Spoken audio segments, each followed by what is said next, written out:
So, welcome back to Jack of Politics. I'm here with Councillor William O'Leary, an independent councillor for the Fermoy local electoral area, and also an independent general election candidate for the Cork East campaign. Councillor O'Leary, you're very welcome onto the podcast this morning. Thanks for coming on. Thank you very much, Jack. Thank you. So, we'll talk a bit about yourself first, because I know you were formerly a Fianna Fáil, and I know now you're an independent. So, talk us through why you kind of decided to run as an independent for the general this year. Well, I suppose over the course of I was elected to Cork County Council in 2019 as a Fianna Fáil councillor. I suppose, look, there was no one eureka moment, but it became apparent to me over the course of a period of time that the party was probably on a different trajectory to where I was, you know. So, like, you have to make a decision. I felt I had to make a decision. Do I sit there for the rest of what might be my political career, go through the motions, feel miserable about it, or do I be true to myself and be true to my constituents, you know, and make a call, which is what I did, you know. People might disagree with me, you know, and had various views on why I left and speculation and rumour mill about why I left, but it was simply my own decision. Because the one thing I learned, Jack, over the course of my short time in Cork County Council from 2019 is you can either work for a party or you can work for the people, but it became apparent to me that it's very difficult to do both. You know, and I felt that extremely, you know, it weighed heavily on me, you know.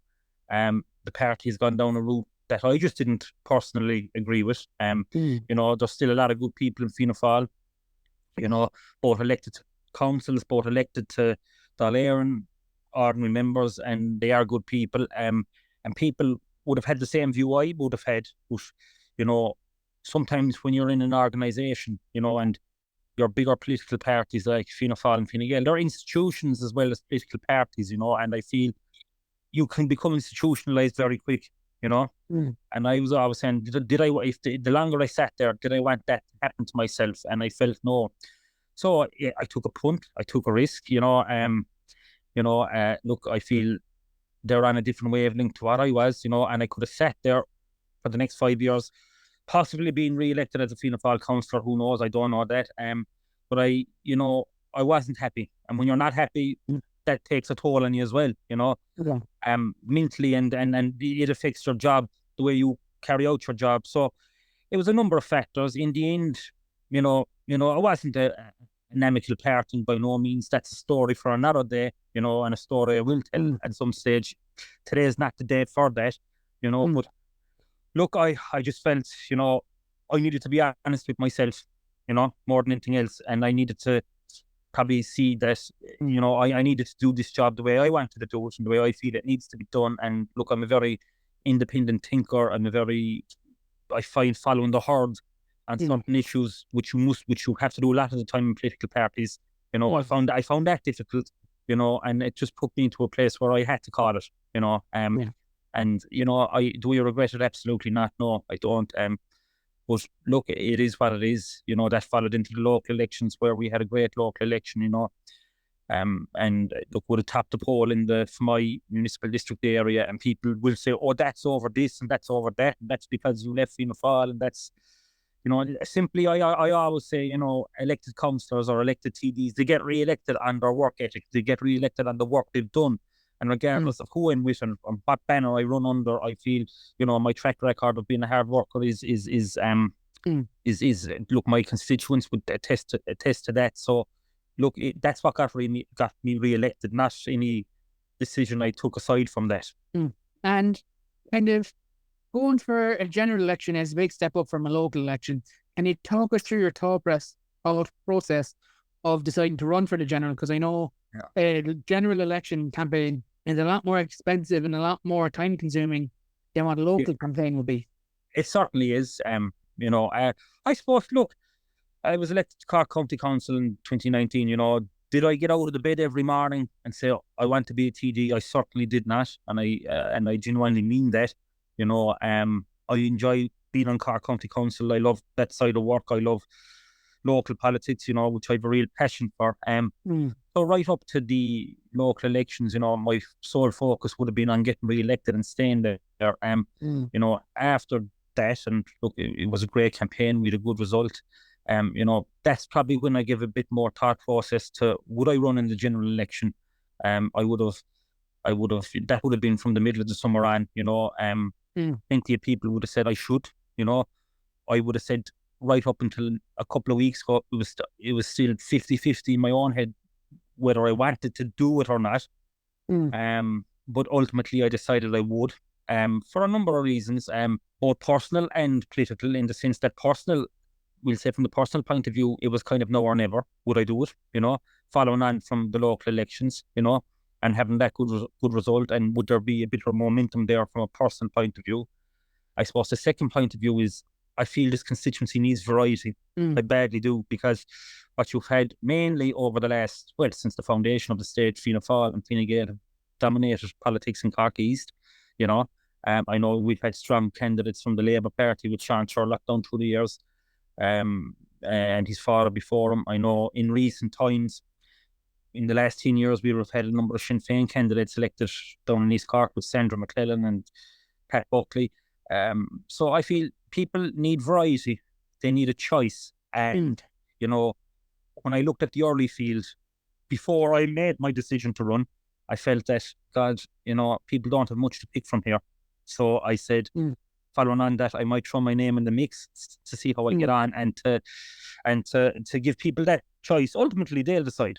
I won't, they will, but at least they have an option to do that. I do really feel, in constituencies where strong independent candidates have been elected, and there has been more so elected in the last 10 years, really since 2016, they've performed quite well in the Dáil. They have been a strong cohort. They have held governments to account.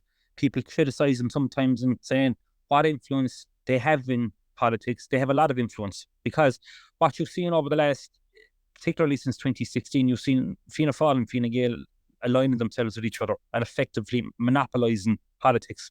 I don't think that's healthy. I feel the opposition then has been extremely weak. They have dillied and dallied on every important issue, and I feel really, in terms of really asking the tough questions, it's been the independent cohorts who have done that, and politics is twofold, especially when you're elected to Dáil Éireann. One is, your job is to be part of the legislative process. It's to be part of the functioning of a parliament. But also, we know in this country, be it being elected to a local council, a local or to Dáil Éireann, people might not like to hear it. Keep, whether you're an independent TD or whether you're an elected party TD, the main body of your work is constituency work. It is. That's just the way politics is in this country. I can't change that. That will never change. That is largely down in part to the way our voting system is operated. So independent TDs do a huge amount of constituency work in terms of their queries, in terms of highlighting the issues there. So, people who criticise what is the role of them would really need to take a look at what they do, but also would want to reflect on, particularly in this constituency, what have the parties actually done, So I do feel politics is changing. I mean, I don't think the Fianna Fáil Fine Gael alliance is and you go back to the question at the start of the podcast here in relation to why I left Fianna Fáil. I was very uneasy with when they look. There was a confidence in supply in 2016. There was a formal coalition then in 2020. It never sat easy with me. I think in Cork County, in 2019 or 2020, there were 17 elected councillors, and for Fianna Fáil, we'll say, and I think out of that 17, I think 2 would have voted against the programme for government, and with Fianna Fáil entering into coalition with Fine Gael. I was one of them, and it was it really goes back to that point. That just never sat easy with me. I felt it was unhealthy for politics, because regardless of what people say, a good government is only as good as the opposition at the other side keeping it on its toes. And regardless of what people think of we'll say the bigger parties, Fianna Fáil and Fine Gael, when you had one in government and one in opposition, there was antipathy, there was hatred. People say that's not good in politics. I think it keeps you on your toes. When you have a strong party at the other side of you, and that's what always happened with Fianna Fáil and Fine Gael. Whether people agreed with them, whether people voted for them, when they were in competition with each other, politics was certainly in a stronger place.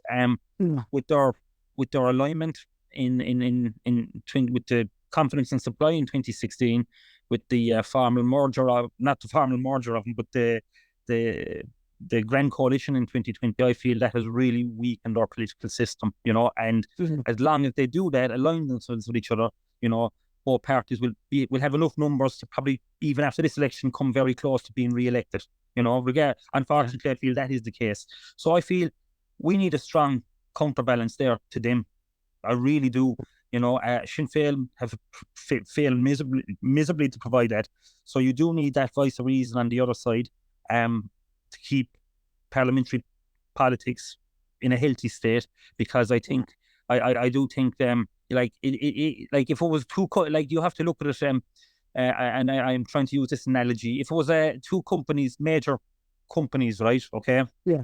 In the industrial sector, if one wanted to take over the other, the Monopolies and Mergers Commission will probably prevent it, saying it's unhealthy for competition, consumer competition. I think that can be applied to what Fianna Fáil and Fine Gael have done here. It's unhealthy. People will criticise me for saying that, in that they're democratically elected. I accept that. They are democratically elected TDs. They are democratically elected under their party banner, and then they're more than entitled to form whatever coalition or whatever agreement they want. Fair enough. I just have to say I disagree with that. That's just my own view. So look, that is added to the reason I did want to run, because I feel, I do feel the constituency in Cork East needs that independent voice as well. Because party politics has dominated Cork East politics since the foundation of the state. For better or for worse. What people will have their own view on that. I'm not going to ram my view down their neck, but I feel it is definitely time for us to look outside the box in terms of who we elect. And I do feel, generational change in this constituency is required in terms of who's representing it. We've seen families and dynasties do that for a long time. We've seen long-standing TDs who've been re-elected. All power to them. People voted them in. I'm not criticising them one bit for being elected, but in terms of, I just think it needs, the constituency here in terms of representation needs a shake-up, okay, in terms of who represents this. And look, I'm 33 years of age. I'd like to, even though I don't feel it, I do think we need that generational shift to the next cohort to represent it. I really do, and I feel strongly on that. I feel, the constituency as a whole as well, and this is just, I don't want to be waffling or being repetitive here, Jack, but I do feel the constituency as a whole and how it's been represented there's been a serious imbalance there. I know now the population of this constituency is largely located to the eastern and southern part of it in terms of Cove, and Yall, but that's where the population is. I'm at the other end. I'm from Rathcormac, but in terms of your Fermoy, Mitchelstown, and all the settlements in between, you would have had, Mallow would have been part of it. Mallow was taken out in the leisure. So what you would have had is one TD based in Mallow elected up here, 3 down south. I think there has been a serious imbalance in representation up here, and I don't blame the southern candidates for that. I really don't. And as a TD, you do need to represent your whole constituency. But look, human nature plays a part in that as well, in that you're going to stick to your own corner and look after that as much as you can, That is just human nature, and I don't blame any of the southern elected candidates for doing that, but they did do that at the same time. That's a fact. I wouldn't be critical of them. People say to me, we've never seen them up here, we've blah, blah, blah. I don't fall into that trap at all of playing that game, but because I do feel, human nature will dictate that you will, I suppose, stick to your corner, for want of a better word, So, look, I'm sure elected TDs down in Middleton and Cove and Yall, their first priority would have been Middleton, Cove, Yall, and that's human nature, whereas, we feel we've been left behind up here. And certainly there's been in the absence of an elected Northern TD, I feel certainly as a county councillor like myself, and this is something I would have spoken to my colleagues in Cork County Council who are elected in my municipal district about, we've been carrying the can. We've been doing the work that a TD should be doing, and sometimes as a county councillor, you are limited to what you can do, So whatever happens, we need a fair balance of representation throughout the constituency with regards to who's elected. So that was a big reason why I decided to run. To be honest. Okay. Yeah. Okay. So, for Councillor O'Leary, we have a few questions here that we need to get through. So we're going to get down to the kind of the bones of this now. Yeah. So a big question that's come in from a lot of people in East Cork would be the question about housing. And the question that comes up most to me is, hi Jack, can you please ask the candidates, given the ongoing housing crisis, what practical steps will you take to accelerate the building of affordable homes without undermining quality or sustainability of these homes? Okay, so the first thing I'll talk about the problem first, and then we'll talk about the solution, if that's okay, Jack. So we'll take North Cork, for example, and I'll work with, and then there was comments I want to pass in East Cork as well. In North Cork, right, you have the two biggest towns there for mine, Mitchelstown, okay, and the small and you have your smaller settlements, your Connacht, Castlines, Cormac, that side of things. So really, Jack, in a number of the smaller settlements, houses can't be built, okay, because the wastewater infrastructure treatment isn't up to spec, okay. So planning application have gone in, okay, and they have been refused because the wastewater treatment has not been upgraded for a number of years. Take Mitchelstown, for example, a major town in Munster, centre of Munster. Bar one small housing scheme which started a couple of months ago and is ongoing. There hasn't been one house built in Mitchelstown in 15 years because the wastewater treatment system isn't up to scratch. Okay. Secondly, you have a number of smaller settlements around here where the same issue arises. Okay, where houses cannot be built because the wastewater treatment system isn't up to spec. Irish Water that is under the remit of Irish Water, and they've completely failed them. So until the government can bring in whatever housing scheme they want, okay, they can sell it as whatever they think it is, okay, but at the end of the day, until they upgrade the infrastructure, wastewater, not one house can be built in some areas. I think that's a shocking indictment, right? And in some of these smaller areas, we'll take an area like up by me, like Bartmy, okay, or Glenville, or kind of no further development can be put in there until those are upgraded, okay? And there's, from the last 5 years, and Mitchelstown on top of this, there's been no prospect of progress being made there. So a worrying trend for me, and this is about access to housing, okay? And we'll talk about that in a second. A worrying trend for me in these areas is there's population decline now happening there because houses cannot be built. So the government can come out with their stats and figures about X amount of affordable houses, X amount of this being done. But when it comes down to the nuts and crannies of this constituency, we have a serious issue with development actually happening because they have left the infrastructure fall apart. So until they realise that issue and until they take that issue seriously, we are in big trouble. A measure of success of an area for me is schools and school numbers. And when I see school numbers falling in certain areas, that's a serious red flag. It really is a major red flag because houses can't be built there. So we have to get back to the basics and get the infrastructure right, okay? And that's the first thing. The second thing is there's a number of schemes the government brought in, okay? So you have their first home loan scheme, okay, where, you get a mortgage. Part of the scheme is where, this is for first-time buyers in particular, where the government will cover part of the deposit and keep a part of an equity in the house for a number of years, okay? The scheme is not working because it's in proportion with the value of the house. But when market values keep rising, the scheme becomes more redundant, okay? Not working, okay? Secondly, two other flagship schemes they've had, okay, is the affordable housing scheme. So if you're earning under 70,000, okay, you're eligible for the scheme, and you get you get the house for 20 to 30% below the market value of the house. Okay, that's the first thing. So, but as the market price rises, that 20 and 30% below the market value is increasing for you as well. So you're covering more of the cost. Okay, so until we get market prices under control, that scheme is a failure.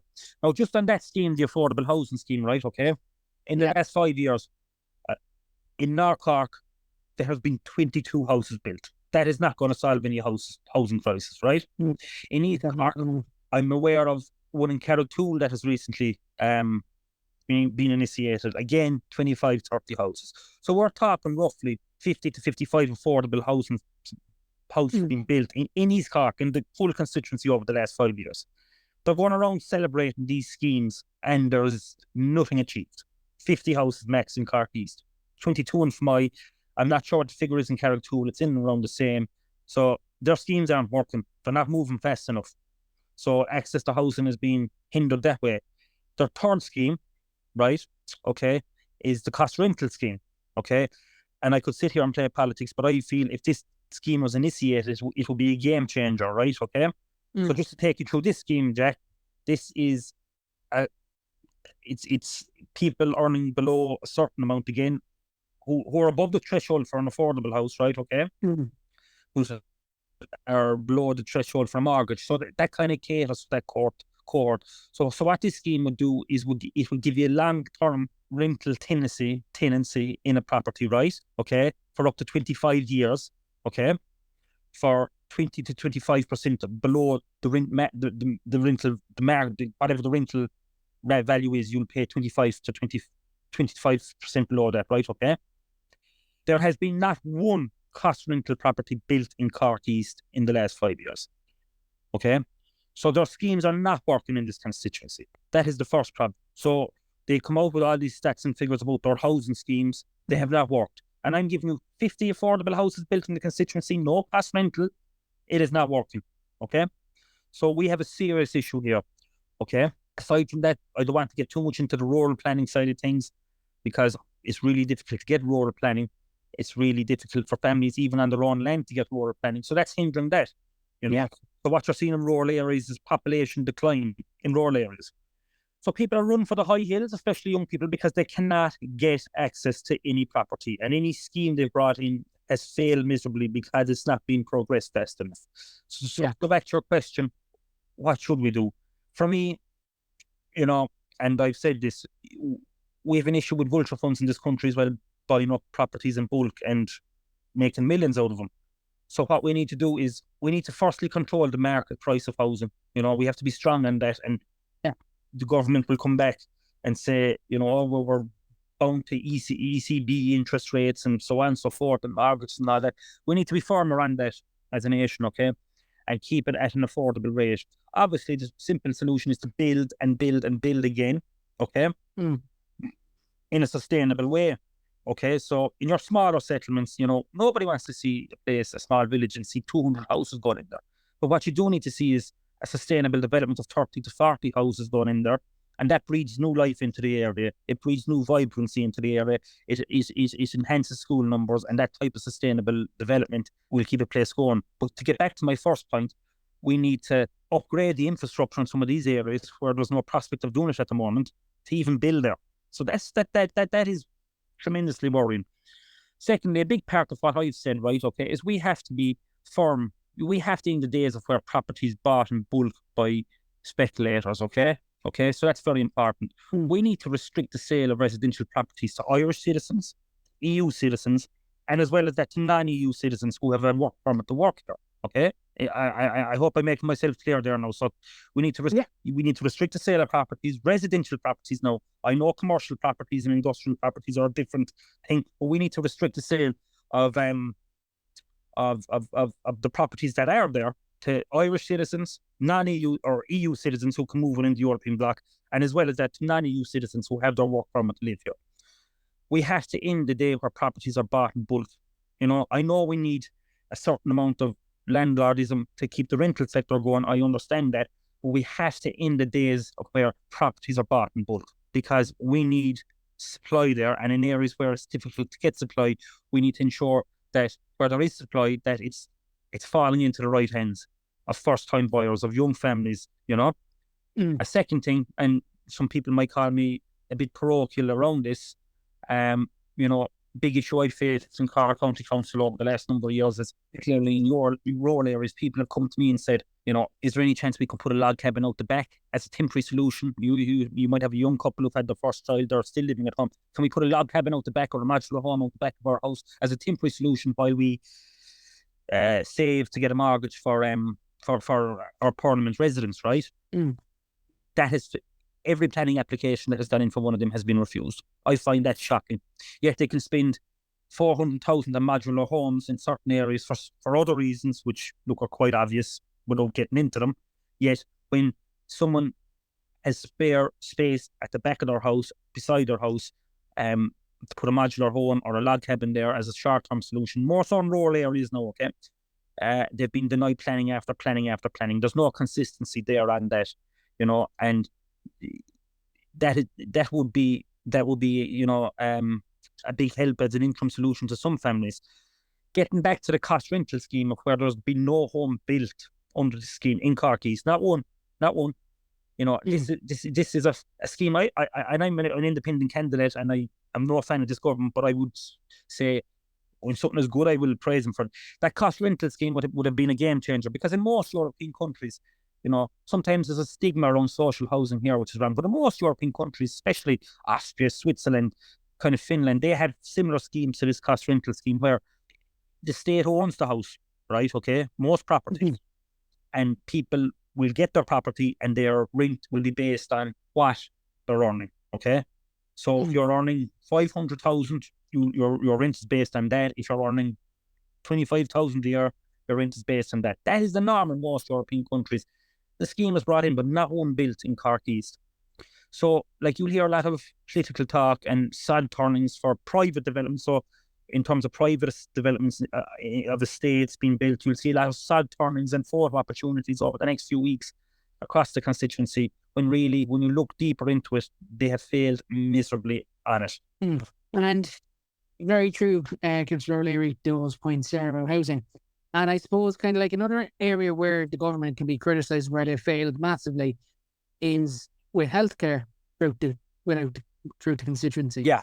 And this is another big question that's been asked. Yes. With the HSE under strain, how will you improve efficiency and reduce waiting lists while ensuring patients in rural areas such as North Cork receive timely and effective care without compromising the efficiency of that healthcare? Well, okay, are you referring to GP care here now, or what angle are you asking me? It's kind of referring to healthcare in general. Okay, so number of issues there. In terms of, we'll just take our GP service first and foremost, okay? Our GPs are under serious strain. There has been a problem with recruitment and retention within the GP service, right? Okay, so they're under strain with a long time. We all know that. We all hear the horror stories of when you try to make an appointment, you're be waiting 3 or 4 weeks. Okay, we all know that. I don't blame the GPs for that. They can only do what they can do. They're under severe pressure. But I've had my own personal view on it has been, I've put this forward on numerous occasions. We have to enhance the role of pharmacies in our communities, okay? And we have to allow them to prescribe under certain circumstances. So we'll take Fermoy or Middleton. If you're feeling unwell, who's your first protocol? It's your pharmacist who you trust, okay? There's some outstanding pharmacists there. They're highly qualified practitioners, okay? Medically, okay? But they can't prescribe, okay? So my attitude to this was, are you telling me, like, in most towns, like, people will really trust our pharmacies and will always go to them in the first protocol and I'll probably send on to the doctor? Are you telling me that if I went into the pharmacy with a rash in my hands or something, a rash in my scalp, that the pharmacy isn't qualified enough to tell you, prescribe whatever they need to prescribe you, and you're out the door? This time of year, what you see is a lot of respiratory illnesses. These pharmacists are qualified and responsible enough to listen to your chest with a scope and say, you have a chest infection, you need to be prescribed this, right? Okay. So if they were allowed to do this, right, okay, it would take an enormous amount of pressure off GPs. Okay. Massive, because most people will go into GPs with chest infections. I don't want to say minor ailments, because every ailment to someone is a big ailment, with stuff that could be dealt with at your local pharmacy. So if they had the power to prescribe, it takes that backlog out of the GP service, right? Okay, and it allows the GP service then to take in people who really need to be in there. Okay, and if you understand what I'm trying to say, and a pharmacist, your pharmacies are so responsible. If you went in, and they can prescribe you for X, Y, or Z, and you're out the door, you're not going to the GP, takes the pressure off. But they're fair. Are you telling me these aren't responsible to say, Jesus, you need to go to your doctor now? And this is something you need to go to your doctor in.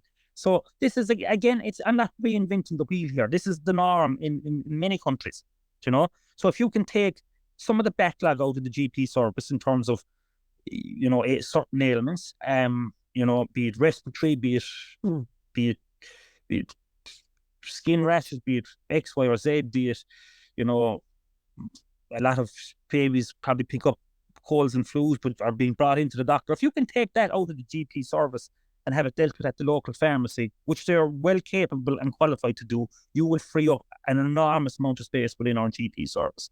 You know, yet again, I'm not reinventing the wheel here. This is the norm in most countries. I think the flagship or the model for this is in Scotland. If anyone wants to look at it, it works quite well. You know, we have to retain staff. I mean, you might be aware there was a recruitment ban in the HSE for most of the last 2 years. What in the name of God are we at with a recruitment ban in the HSE in terms of medical staff? I mean, that is ridiculous.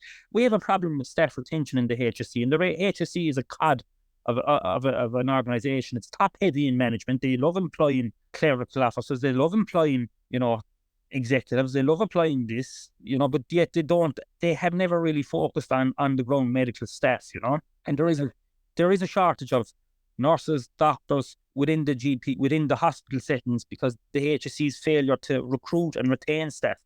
I know, and I might upset people by saying this, I know as a young medical professional, you will qualify as a junior doctor or nurse and then get your full degree. And I know a big part of that is to travel and to experience your work in another country. It's part of life. It's human nature. But Jack, there has to be a system in this country where if you're qualified within the state as with a degree as a nurse or whatever medical practice, you have to be retained in the system for a couple of years directly after that degree. You have to be. Yeah. We have to be strong on that. And people will nearly say that, Willie O'Leary's blocking the freedom of movement. I'm not. Again, it's not reinventing the wheel. You go to countries like Canada or New Zealand, you qualify in that country, you're there for 3 to 5 years before you can move on, you know, because you need to retain staff in the system. You need to recruit staff into the system. But we're too generous here where people are qualifying and then they're off. And I know that's part of life, and it's big part of young person's life is to travel, but you have to have a system where you recruit and retain staff within the system. I mean, getting onto the wider things, you know, other health issues, you know, we see every week calls about the nightmare in A&E in Cork in CUH. It's a, and forgive the language, it's a shit show. You have one doctor on for the whole night. You're there 12 to 14, 18 hours. This is going on year after year after year after year, yet nothing done. I can attest to that myself being in. Yeah, because nothing done. It's just been brought up year after year. Government politicians have shouted and roared about it, but what have they actually done? You hear the horror stories in Cork, in University of Limerick, in some hospitals, you know, especially in our A&E services. People don't go to A&E for the crack and for the last. They go to A&E because it's an emergency and they need to be dealt with there and then, you know, and keeping people on trolleys who are in severe pain, you know. We have to create extra capacity. We have to create extra staff in our A&E and services. And a big part of what I'm saying is we need to retain staff who qualify here to be part of the A&E service, you know. So they've failed again on that.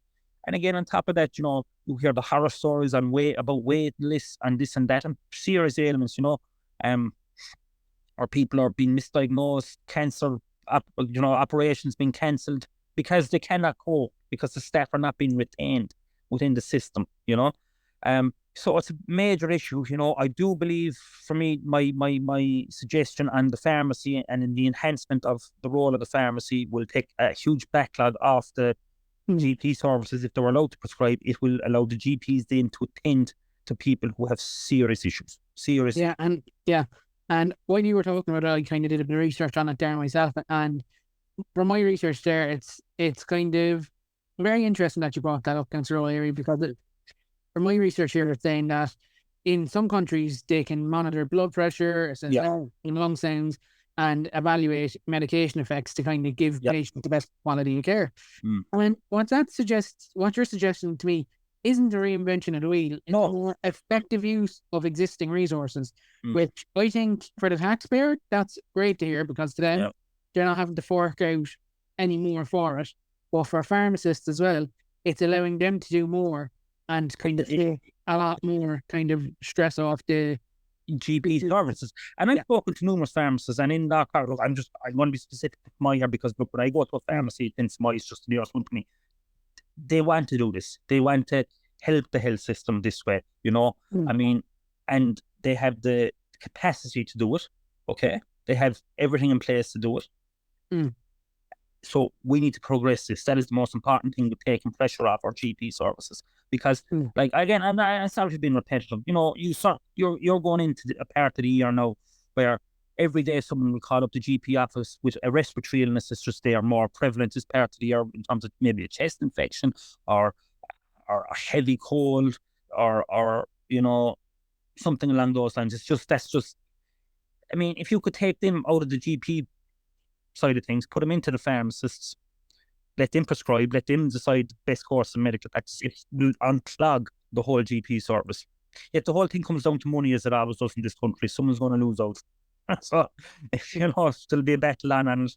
Mm. Our GPs are brilliant as well, there's no doubt in that. But, you know, like, a pharmacist is as qualified as you can be as a medical practitioner. It is so important that we do that in this country, you know. And I think that would it solve it overnight? No, but it's a step in the right direction to taking pressure off our GP services and getting people who do need an antibiotic quicker. Yeah. You know, Mm. you know. And a lot of Yeah. pharmacies do have consultation rooms nowadays. Absolutely, yeah, But, yeah. you know, Yet I mentioned this, Jack, going back maybe 2 years ago. Okay, and the one GP said to me, "What am I on about? You know, William O'Leary is going to create an antibiotic addicted society," and I that's an insult to the pharmacists. People can say what they want to me. Pharmacists are responsible. They know when to prescribe and not to prescribe. You know, so that type of of a suggestion, you know, is you know,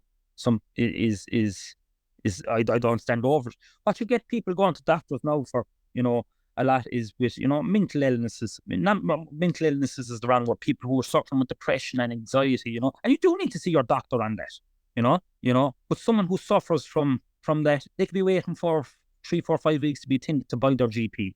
What I'm saying is, you know, that's more of a role for a GP than a pharmacist. But I'm saying, and some ailments, if you can get them out of the GP services into the pharmacies, people who really need that type of help are into their GP a lot quicker, you know. And it's a game changer, I'm telling you.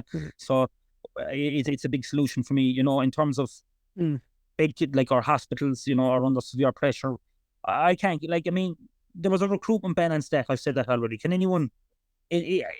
Unbelievable. I know it's been lifted, but what were we at with that? What was the background to that and the explanation for that? Inexcusable, you know. In this, you know, in this part of south of Ireland, we are short of another major elective hospital, definitely, without a doubt. You know, we have a great one of Mallow that, and if that can be continued to be enhanced, great. But I do feel we need another one. You know, in terms of, you have the Mercy South Infirmary, you have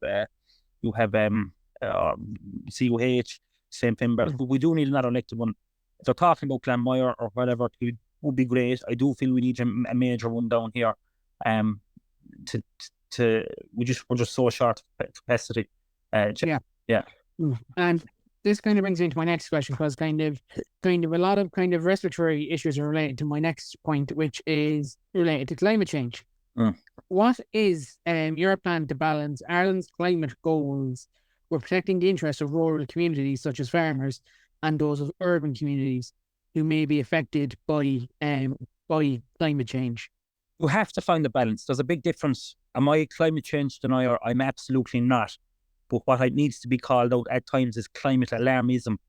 And we have a certain amount of people who do that and scaremonger people out of it. I mean, we have driven people into fuel poverty in certain parts of this country now because, you know, with carbon taxes, with bans on turf, with bans on everything, you know, it's ridiculous, you know. We can't dig turf in this country anymore. We can't make our own briquettes. Yet we import them in from Germany, Lithuania. That's completely contradictory, and particularly with the farm section, reduce emissions by all means, but like to set a target of 30% by 2030, that's going to cripple the farming sector. It really is, and the agricultural sector. That's a whole change in approach to their jobs, how they go about it, how they manage their stock. That's set targets, but like we can't set these unattainable high targets either, because to ruin the industry. Look, I in terms of the agricultural sector, back in 2011, 2012, Simon Coveney got rid of the milk quotas, right? Okay. And it was all expand your farm, expand your herd, drive on, right? Okay.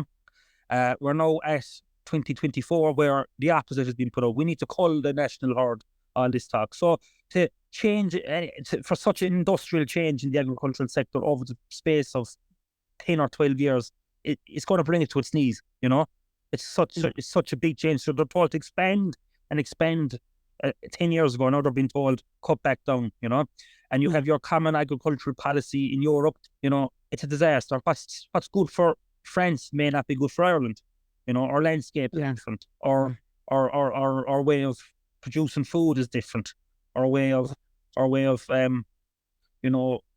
our farm practices are different. So common agricultural policies within the European Union do not work, because every country is different.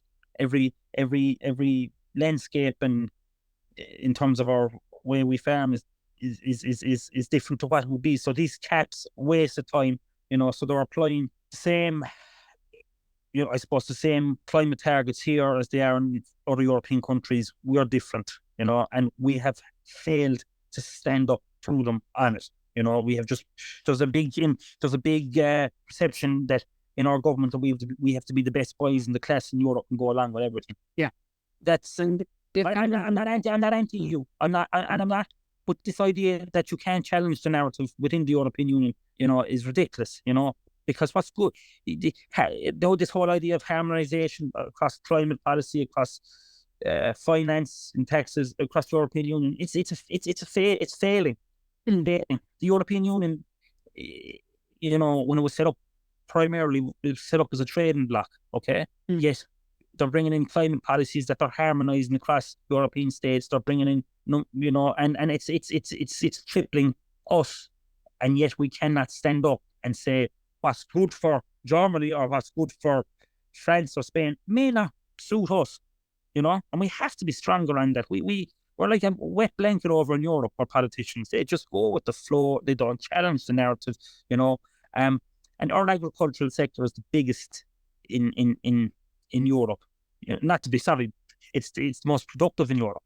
Okay, so that's been done by the Irish people. That's been done by the farmers, and these directors from Europe now who have no insight into how we live here, particularly on family farms, and now we're getting this down for them. So it's a hard balancing act. Yeah, I 100% we have to reduce emissions over time, but let's start with the basics, okay? Let's start with the basics. Let's try and retrofit our homes, Let's try and, like you see these mass solar farms going around the place now, which I don't agree with. Let's try and have them up in our public buildings. Let's try and have them up in our family homes, Start at the basics. Like, I don't know, if you try and get to a point too quickly, you're going to cripple people. You're going to put them out of pocket with taxes. So the climate policy in this country has been abysmal. It really has. It's hitting ordinary people in the pocket, and it's so contradictory.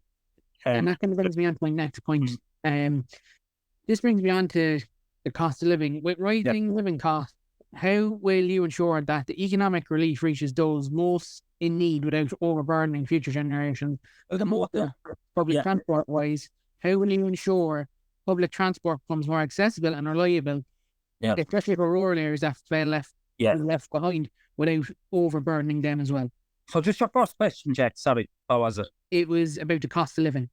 So the cost of living, and how do we need to help people who work, first and foremost. And we saw a budget there a number of months ago, and some aspects of it were good in terms of giving financial relief to people, carers, particularly to people who have disabilities, and to people who have children. So in terms of bonuses for child for child, what do they call it, child benefit, so all that's welcome, but that's covering over the costs. That's just covering over the issues we have. I'm not criticizing the money, the bonuses they're getting, but you're a real working person, you're working man or woman who gets up in the morning, got absolutely nothing, and they don't want handouts. People in this country, working people, they don't want handouts. They just want a living wage. That's all they want, So how do you balance that? I mean, I suppose, you can advocate for lower taxes, but how much can you lower them for it to have a significant impact on someone's pocket? I think a gesture of doing that would have made people. I mean, people were very angry at this budget because they were because they saw it for what it was in terms of a giveaway budget to people, for an upcoming election. But when you look deeper into it, and I'm not criticizing people, especially our carers who are getting extra bonuses, and those who have children are getting child benefit, are getting extra bonuses. But everyone said to me, in terms of the people who are getting the child benefit, yeah, the lump sum is welcome. I'm not gonna hand it back. But Jesus, could they have been more consistent? They would have rather that raised weekly, rather than throwing a bonus at them, So, it's about, people just want a living wage in this country, like what is the main, and when you say how do we help with the cost of living, so what is people's biggest expenditure at the moment? That's how we help with the cost of living. Is it fuel, which is massive, and our diesel and cars were taxed out to the hilt. I mean, taxed beyond belief for diesel and fuel. That's a big one for families. Rents, they brought in, how would you say, the rent pressure zones of 4%. It crosses Cork a number of years ago, we'll say, right? Okay, where rents couldn't be increased more than 4%. That's not been implemented. And that has not been implemented. And that is a that's an RTE investigates program job. That has not been implemented. So rent, I suppose mortgages, in terms of the cost of living, we have to, in terms of our working people, we have to be consistent with our interest rates, be it fixed mortgages. Sorry, that's my phone. And track our mortgages. You're grand. We have to be consistent with them. That will help with the cost of living, and the price of food, the price of everything. We have to manage them. So when you're on about cost of living, it's what people need to live, and how do we manage prices there? How do we keep them consistent rather than rising and stopping fluctuation of them? So when we speak about the cost of living, we have to look at the things that are really impacting the cost of living, and how we can manage them rather than raising the tax rate by 1% or throwing out a few bonuses. We have to really tackle what is costing people, right? Okay. And there's never been a real survey done on that, We all know a lot about what it is, but what is really costing people in this cost of living crisis? And that's what we need to try and control, the issues that are costing them. And I hope I'm making sense there. Sometimes, yeah, it's pretty clear. Yeah. And kind of like now, just kind of to ask you a bit more about the public transport side of things. Yeah, that's kind of tied in with cost of living as well. Yeah. So what we have, Jack, is our bus services in East Cork, North Cork, they don't run efficiently. Okay, we all know that. I know public representatives down, and I don't want to jump on the bandwagon. I don't want to jump on the bandwagon with regards to the militant All Rail line. Plenty of good people down there have advocated for that. We should be enhancing that rather than spending money on vanity projects such as greenways. Okay, we've moved away from spending on public transport and on our roads infrastructure to put money into unnecessary vanity projects, which people, they're good, they'll serve a purpose, but really, in terms of impacting people's life, they won't. So there's been an underspend on public transport and road infrastructure in compared to some of these vanity projects, as I would call them. I just want to talk about it with regards to young people and public transport. I think extra capacity is the only answer across all our bus routes in North and East Cork, right? Okay, they're full every morning. People are not being able to get on it. I know a bus here, and I've met them lately. Huge issues with driver retention and getting drivers to do routes when you're over 70 you're knocked off, which is completely discriminatory. So I just want to take it from the point of view of a young person, right, who's going to college. okay, be it from East Cork, from Middleton up, or from Mitchelstown up to Cork, okay? I know there's a train from Middleton to Cork, which is making that a bit more accessible. But we'll say North Cork, okay? Big difference in the last 15 years. So maybe 10 years ago, you might have got digs in Cork City if you were going to CIT or going to UCC, you would have got your digs. You can't afford that now. So that's out, okay? The public transport is unreliable in the area, so they're missing out on that, okay? And thirdly, they can't afford a car and get on the road because of the cost of fuel, cost of insurance, cost of everything. So young people, in terms of trying to improve themselves in third education, are struggling to get there. That is a huge problem, and it's one I'm facing every day of the week. So for me, you know, for those under 18, public transport should be free, or those in third level education, public transport should be free as a gesture to them, because they've done nothing about the lack of student accommodation. You know, you can't expect someone who's not earning and in college to be putting fuel into their car every day of the week. So for me, the basics of getting extra capacity and getting more reliability on the routes is essential. But in terms of this time of year, the major cohort that are using public transport are students, third level students. And while they're in third level, as a gesture to take the burden off them, you know, because they can't afford renting car, they can't afford getting the road, it should be free for them to get to college. That is a big one for me. You know, I would always love to see the enhancement of our rail network. You know, a map that always strikes me, you know, is you look at you've probably seen it yourself, Jack. You know, Ireland in the 1800s, and it showed our rail network in a map versus Ireland in 2024. So they were ahead of the game then in the 1850s and 60s with regards to connectivity than what they are now. You know, okay. Yeah. So look, we have to, in terms of transport, we have to put the spin back into our roads, because it's gone elsewhere. It's gone into vanity projects, which are, I suppose, look, serve a purpose, but we're still very vehicular dependent, Jack. You know, we use our roads, and that we will be for the rest of our generation. I can tell you that is the way we will go, despite the notions of some. So our road network has to be kept intact, upgraded. You know, but we've a serious problem in this country with progressing good transport. In terms of road connectivity. We've down in Middleton, you've had good public representatives who've tried to progress the Castlemark, the bypass of the ring road, you know, and they're getting nowhere with it, you know, and I don't blame them. I know what they're up against. You know, at the other side of Cork, you know, you see the Cork to Limerick motorway, game changer. If that's in place, it provides connectivity for the whole west of Ireland corridor, right down to the most southern county, which is Cork. You know, so they've lost the run of themselves. I think the Green Party have a lot to answer for here, you know, and it's clearly stated in the programme for government where road funding was to be reduced. It took a two-tone spend on greenways and cycle infrastructure in compared to roadways. Whoever allowed them, and I blame Fianna Fáil and Fine Gael for allowing it to happen, is shocking. But to get back to public transport, you know, the problems go much deeper than just the reliability of services. There's serious problems with recruitment of staff.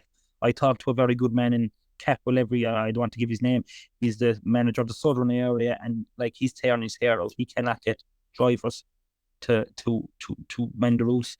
He cannot get mechanics to manage the fleet, you know. So again, I'm a real back to basics person. So that's the solutions we have to get to get our bus service up and running, you know. And in rural areas particularly, you know, we see a local link service in some areas of North Cork and East Cork that works well. Doesn't go far enough to providing local transport, you know. For those in rural areas, you know, I think people, they're not so worried about frequency of a service. They're more worried about reliability, and we have to get a reliable service running again, you know. Yeah, and this kind of brings us on to our next kind of two questions. The first part of the question is about mental health, and it's kind of tied into public transport for the elderly.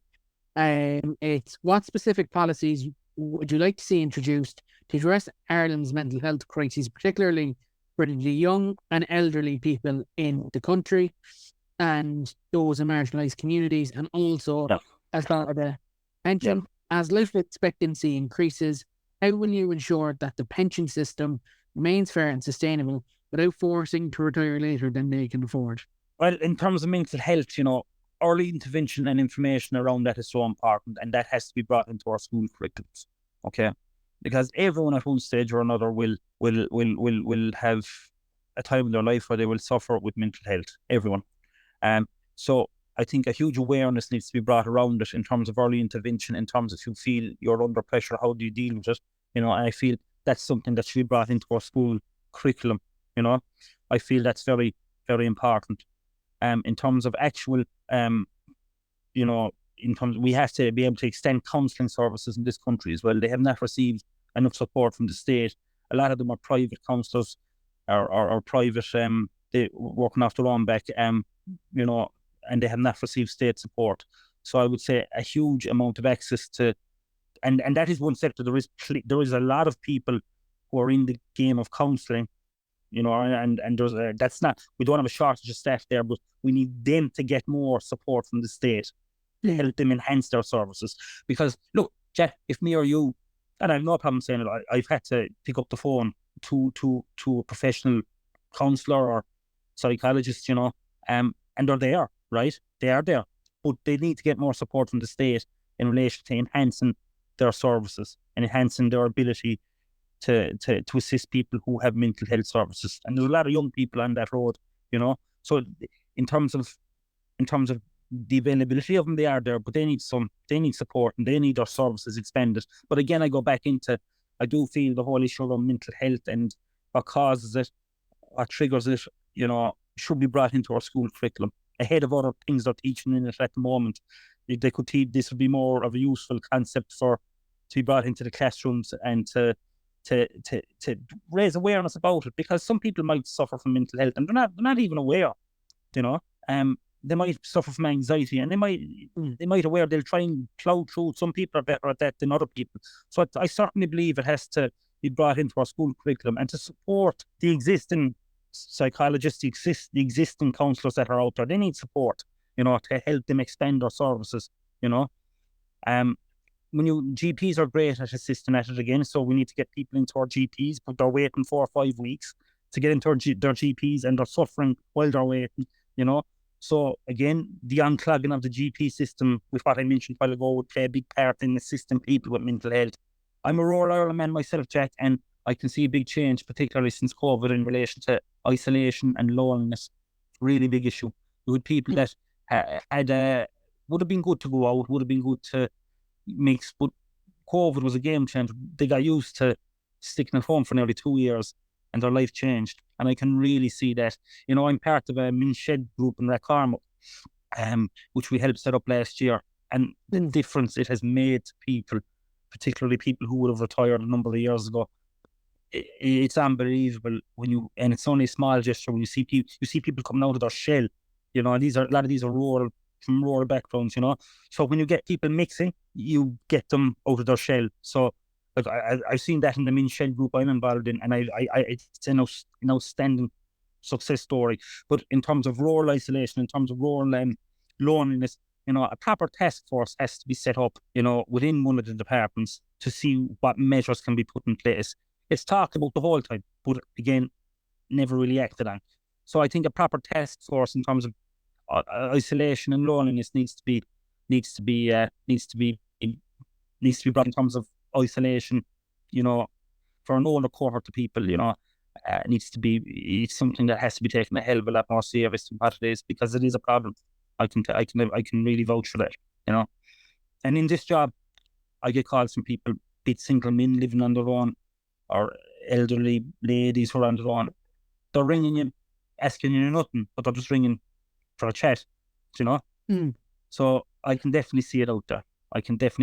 And it has to be taken more serious. Yeah. And what I suggested, yeah.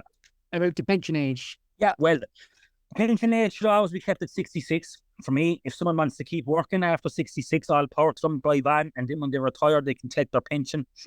I'd always encourage people to pay into a private pension at the same time. But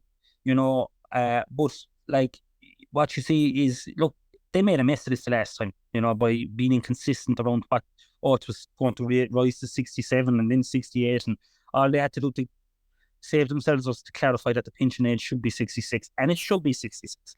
And if you want to work after 66 and feel you can, you keep working, and then when you retire, you get your pension. You know, I see you might have seen it lately, Jack. The auto enrollment pension now, which is coming into businesses, right? Yeah. That's another burden on businesses. So are you telling me, like a small, medium-sized business of 8 or 10 staff, and the manager and they're now expected to administer this, and they have enough of red tape on them already. They have enough of costs on them already. They have enough of under enough pressure already, and now they're expected to administer this system as well. In saying that, the concept and idea behind this is good, because the people from an early age, I know they pay their PRSI contributions with their test, with their tax every week, but having another enrollment pension scheme within their wage structure is a good idea. It is, but like they're expecting people to run it, who are running small and medium sized businesses, and they're under enough pressure. They don't need the burden of this. I like the concept of it, but again, they're putting more red tape, more burden on our small and medium sized businesses to roll this out. But I would always be consistent. Pension age is 66. You've worked. If you want to retire, you draw your pension. A lot of people now are paying into private pensions because they are encouraged to do so. So I think that's going to help it in the long run, But again, if you want to work after 66, you draw your pension the day you retire. I can't be clear on that, to be honest. Yeah. And I think kind of like what a lot of people don't realize about this new pension scheme that is coming in is what businesses are actually being encouraged to do is bring in this kind of like a private pension plan that they'll administer themselves, but that the employer will be expected to contribute to. Yeah, it's more jargon for employers, small time employers, struggling already, and it's worrying now when you see businesses where footfall is good, where business is good, right? But they're closing down because they cannot handle the red tape, they cannot handle the bureaucracy, and this is more of that on them. Like a perfect example is when you see Linux's chipper closing in Cork. They didn't close because of lack of business. They closed because of this bureaucracy that's been thrown on them, And people say, what can we do to help small and medium sized businesses? The right thing to do, and I'm not playing populist politics here, I'm really not. The right thing to do would have been to reduce that VAT rate from 13 to 9%. That would have been for the hospitality sector, for small businesses, that would have been a serious gesture from the government that we're on your side. We know businesses are changing. We know there's extra red tape. We know there's extra bureaucracy, which is costing you, right? So here's a kind gesture from us to reduce that VAT rate. And they didn't do that. And that would have been a serious gesture. And even if they felt financially they couldn't do that, meet them halfway, bring it from 13 down to 11.5 and see how that works. And then maybe after 18 months again, bring it down to 9%. But their failure to do that was a real missed opportunity from the government to show we have your back. We know businesses are changing, especially small businesses. We know, although your footfall might be good and trade might be good, we know you're under pressure with trying to keep the business open in terms of the red tape around it, the bureaucracy, the administration side of it. We know you're under pressure with that. Here's what we will do for you, and that will save you some cost. But they failed to do that. That was a huge missed opportunity, and I know people say, it's easy, you're an opposition politician out to the government to say, bring the VAT rate down from 13 to 9%. I genuinely believe it would have been a serious dig out to our hospitality sector, to our small businesses if they'd done that. But again, they failed to do that, and like I said, without being repetitive, if they had reservations about reducing it by 1% or 1.5% down to 11.5% in the first instance. Show them something. Show them that you're on your side at least. And they didn't do that. And I feel, that is businesses are angry over that, and they kind of teased them over COVID a bit, like where they did that, for a period of time, and then they bring it back up, So, when you do something for someone and when you take it off them, it causes anger, But their ability to read the mood of the public, not just on that, but on everything, their ability to read the mood of the public on some issues, I don't know what planet they're on. And talking about anger, this kind of brings me into our second to last question, Councilor O'Leary. Yeah. And this is about immigration and policing.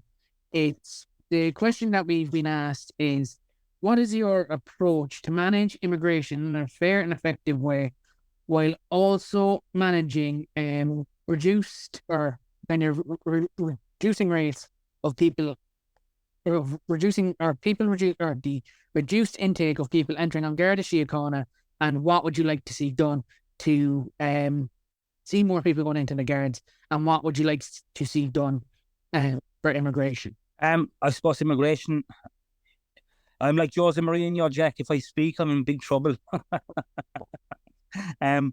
Immigration has been the greatest mess and the greatest mess of a legacy this government has ever made. Yeah, and any of their successors have made. Jack, I've never criticised, and never would, anyone's race, colour, creed, background. But this is a simple numbers thing. We cannot cope with the numbers that are coming into this country, okay? We just simply can't, okay? And when you see them in tents above in Dublin, is that not a sign we can't cope with them coming in? I think over the last 18 months, there's been 30 to 35,000 international protections applicants come in, right? Okay. That aside from from the Ukrainian people who have sought asylum here, the system's falling apart. It is falling apart. And it's causing rise of resentment, because, my angle on this always was, we have seen people now who will buy buildings, speculate on them, and they will pack as many people as they can in there to make money. It's a money racket. And to be honest, we've turned gangsters into millionaires in this game, okay? Which is just shocking. And what's more shocking is if you speak out against it, if you raise the issue of it, and it's been done to me, and I've had a very difficult time. You're branded a racist, you're branded a bigot, you're branded right-wing, you're branded a lunatic. Is he all right in the head? And when you have a different narrative on it to what the government's stance on it is, they will try and gaslight you and discredit you, which they did do to me, and that's wrong. This is a simple numbers game. We cannot cope with the numbers that are coming in at the moment. We cannot accommodate. We have a housing crisis. We have so many things going on. We have school capacity places. We have everything going on. That's not their fault, the people who come in, by the way. It's the government's fault, and they have failed to draw a line under it. I've always been critical of the people who buy these buildings to make millions. They don't care about who they're putting into them. They don't care. They just pack them all in, make as much money as they can. You telling me that up in Coolock, that paint factory with the asbestos roof, all that man wanted to do was pack 1,000 people in there and use them as cannon fodder for money. It is wrong. It is wrong, and it has to be called out.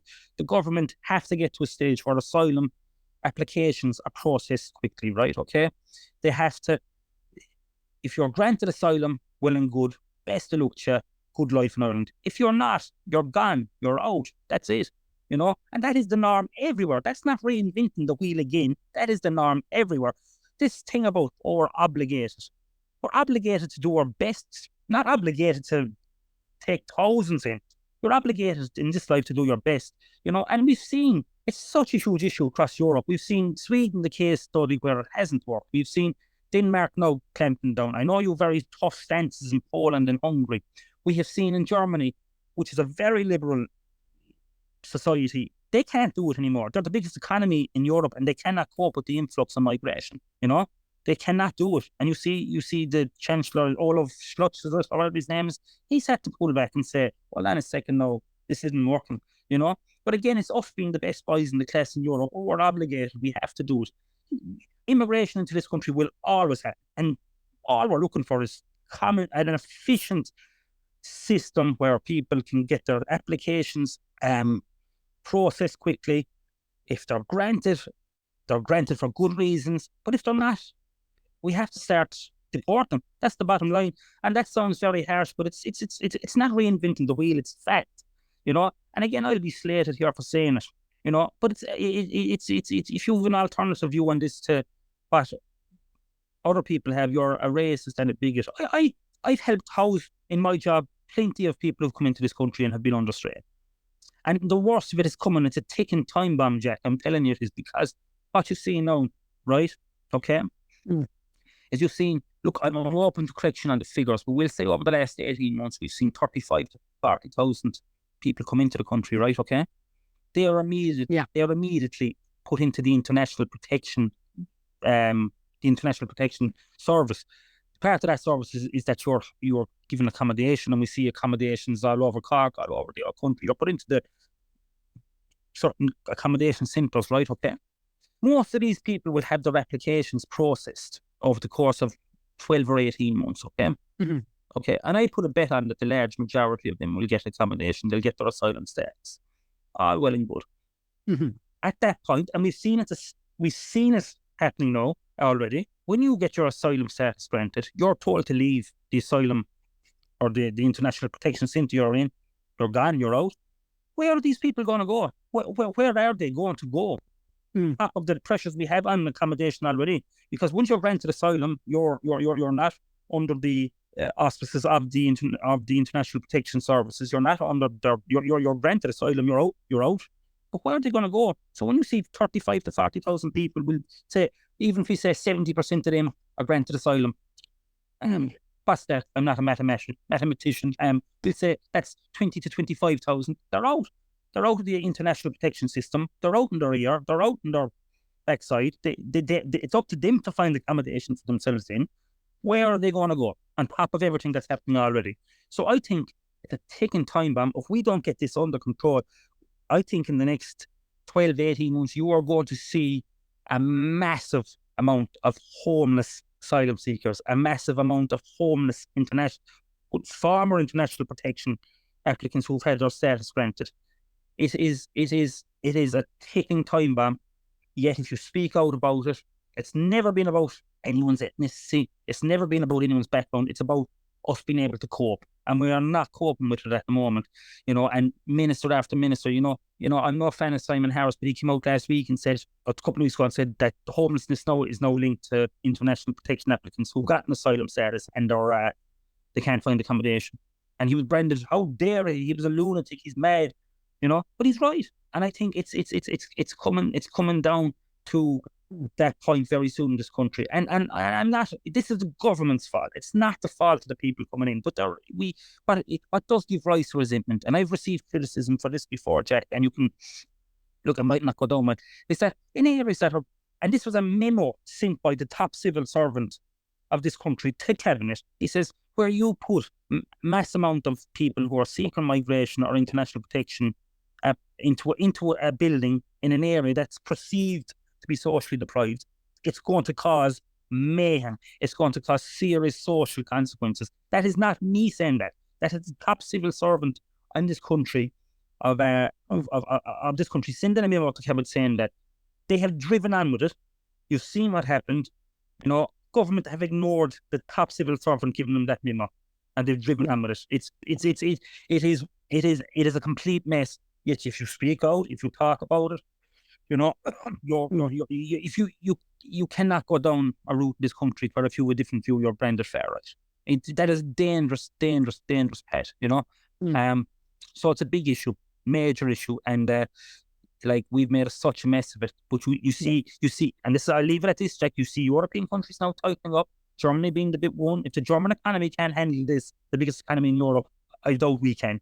And the other thing is, we have to recognise there's an issue. We need strong government on it. And we have to stop being the best boys in the class in Europe, saying it doesn't matter who turns up, we're obligated to process their asylum. We're obligated to do our best. That's all you can do in life, be it in your job, in your work. And when it comes to this thing with international protection, you're obligated to do your best. You're not obligated to do everything. Yeah. And this kind of brings me on to my final question then for you, Councillor O'Leary. Political accountability, which is a big, big issue for a lot of people coming into the general. What measures would you like to see introduced to improve transparency and accountability among politicians and public officials who hold office? Well, if everyone is honest and upfront, that accounts for transparency. Unfortunately, we don't get that in this country. I can only speak for myself. I'm a very straight talker. Maybe sometimes I say too much. But in terms of how to be accountable, you're accountable by your work. You're accountable by what you say, and you're accountable by holding others to account who need to be held to account. That's what I would say. I think the big thing that has arisen in this country, particularly over the last, it's always been there. But what's really driving people mad at the moment is public money, and we are not good in this country with spending public money. you know. You see children's hospitals, you've seen minor things, OPW bike sheds, huts, all that. You know, we have to become more accountable on how public money is spent, because I really think that's one of the biggest issues that come up in that people despise waste. They despise money being spent on this when it could be spent on something more necessary. You know, that's so we have to hold account to how money is spent. I really do believe that, you know, and you have to be diligent in your job to really see that. You have to really put yourself in a position where if you see something is wrong, call it out. That's transparency. You know, people mightn't agree with you, but that's it. And just one point, Jack. I know we're going to finish soon, and I'd like to make this point if you don't mind. People have asked me, you know, people who canvass with me, people who come with me, what's the biggest issue coming up at this election, at the doors? You know, the biggest issue coming up in these at doors during this election is access to child services. You know, and access to, you know, occupational therapy, physiotherapy, speech and language therapy for young children who need to be assessed and cannot be, okay? Because there's a shortage of therapists, and these families are at their wits' end. They really are. They really are struggling to get access to services. This is a serious issue. And for me, a fundamental right for any child is to be located in his local catchment, be it in a mainstream classroom or be it in a setting where additional needs are catered for, okay? One of the worst travesties in this part of Cork, and we'll go back to North Cork here, is children who have additional needs and they can't get school places in their locality. And they're being taken in taxis up to Cork to schools who can cater for them, and grade schools up there that do, but they're being educated outside their locality. I think that's the scandal of our time, to be honest, Jack. I really do. And that on top of them not being able to get access to child services for early intervention and to the different therapies after that then, you know, and school principals, I've met a few of them lately in the locality. If they're given the resources, they'll cater for them. So they'll cater for them. They want the resources. They have the solutions locally. Local principals, we have the solutions to resolve this locally, but they're not given the resources to do it. And yet we see the influx of students who cannot get a place locally because the assistance they require is not there, despite the solution being there from the school. They're not given the backing for them to progress that. And we see them either not going to school, which is unbelievable, or they're going to schools well outside where they should be. That is the biggest issue coming up at the doors, and that is a monumental failure and scandal of our time, I think. Definitely. And I think you raised kind of a few very relevant points there, Councillor O'Leary, about the kind of how public officials have kind of failed the public and how more needs to be done. And I think that will be very appreciated by the voters. Now, this is kind of like the final question now I'm going to ask you. And I promise we're done after this then. All right? You're fine. Is, say the election goes well for you, and say you get elected to Cork as one of the first independent in Cork East for a very long time. Yeah. Where do you see yourself in 5 years' time? I hope alive. I don't know. I would hope that I will have been open and honest with people, will have done my best, and I will hope people will have seen that if I do get elected, you know, there's no bull about me. There's no hidden agenda. I'm a very straightforward, honest, and even shy type of person. So the big thing for me over the 5 years, and I said this in 2014 when I was elected to Cork County Council, I said it in 2024 and I was elected to Cork County Council, if I'm lucky enough to be elected to Dáil, I'm not going to change. I'm not going to change who I am. People change when they're elected, you know? So I'm going to be the same person. I have no intention of changing how I do things, how I approach things. And I would say in 5 years' time, I would like to be the person, still the same, unchanged, level-headed, screwed-on type of a person that I am now. Because politics, sometimes, for some people who get elected, particularly to the Dáil, can balloon their head and can move them to another galaxy away from their constituency. So I would hope that, I'm not saying I hope, I know it won't happen to me, because I think I'm a very level-headed person. So I think don't change over the next 5 years, you know. You can adapt, but don't change, you know. Definitely. Councillor, you've been a great guest. Thanks so much for that interview. We've gotten through a lot in the last hour and a bit. So just want to say thanks very, very much.